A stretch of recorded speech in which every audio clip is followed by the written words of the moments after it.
Before this story begins, I want to ask you something.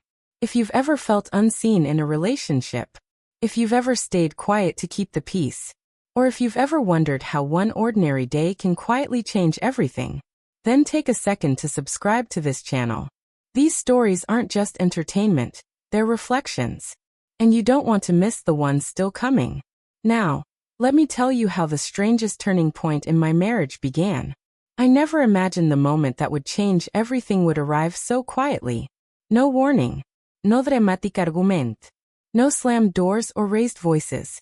Just me, the dog, and a last-minute message that felt insignificant. Until it wasn't. It's strange how life does that. How the most ordinary moments end up carrying the heaviest weight. It was a gray Wednesday afternoon. The kind where the sky presses low, like it's thinking about rain but hasn't decided yet. The kind of day where silence doesn't feel peaceful, it feels thick. Heavy. My husband Adrian was away again. His third business trip that month. At first, I used to count them. The days he was gone. The nights I ate dinner alone. The number of times I checked my phone, waiting for a call that came later and later each time. But eventually you stop counting. Distance has a way of becoming normal when it repeats itself often enough. The empty side of the bed. The quiet kitchen. The half-finished conversations squeezed between meetings and airport lounges. How was your day? Busy. Same here. And then the call would end.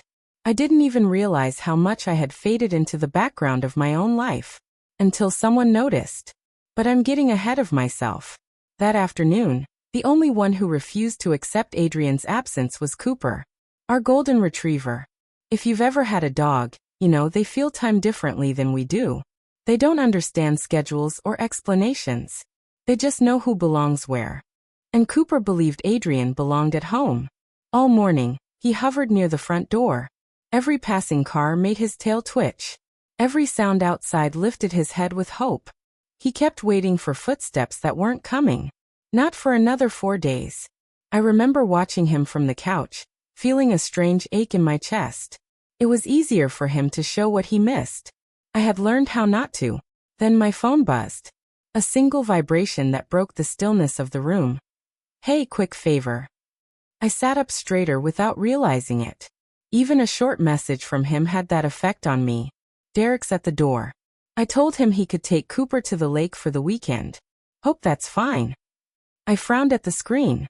Derek. Adrian's college friend. Quiet. Reserved. The kind of man who blended into the background at barbecues and holidays. Polite enough to remember everyone's name. Distant enough to never linger. I hadn't seen him in months. And now he was at my door. With no warning. I stood there for a moment longer than necessary, phone still in my hand. It wasn't that I minded. It just felt sudden. Unexpected things tend to make us uncomfortable. Not because they're wrong, but because they interrupt the rhythm we've learned to survive in. Finally, I took a breath and walked to the door. When I opened it, he stood beneath the dull porch light. Rain clouds gathering behind him like an unspoken excuse. 2 duffel bags rested at his feet. He looked tired. Not physically, emotionally. The kind of tired you can't sleep off. Adrian said you'd have Cooper ready, he said softly, offering a small, apologetic smile. His voice was calm. Grounded. Yes, sure. I replied, though I was still processing the situation. He stepped inside carefully, like someone entering a space they respected. Cooper didn't hesitate. He bounded forward, tail wagging like he'd known Derek forever. Derek knelt down immediately, scratching behind Cooper's ears with an ease that surprised me. There was something steady about his touch. Unrushed. Present. And then he looked up at me. Are you okay? He asked. The question landed harder than it should have. Because no one had asked me that in a long time. Not really. I'm fine, I said quickly. It was automatic. Practiced. Derek didn't challenge it. He just nodded, like he understood the language of polite deflection. He glanced around the living room. Familiar, but not intrusive. I can wait here while you grab his things, he said. Unless you'd rather have coffee first. Something about the way he said it made the offer feel safe. Not forward. Not awkward. Just human. I checked the clock. Barely past noon. Coffee sounds good, I said. And just like that, the day shifted. We sat at the kitchen table, steam rising from our mugs.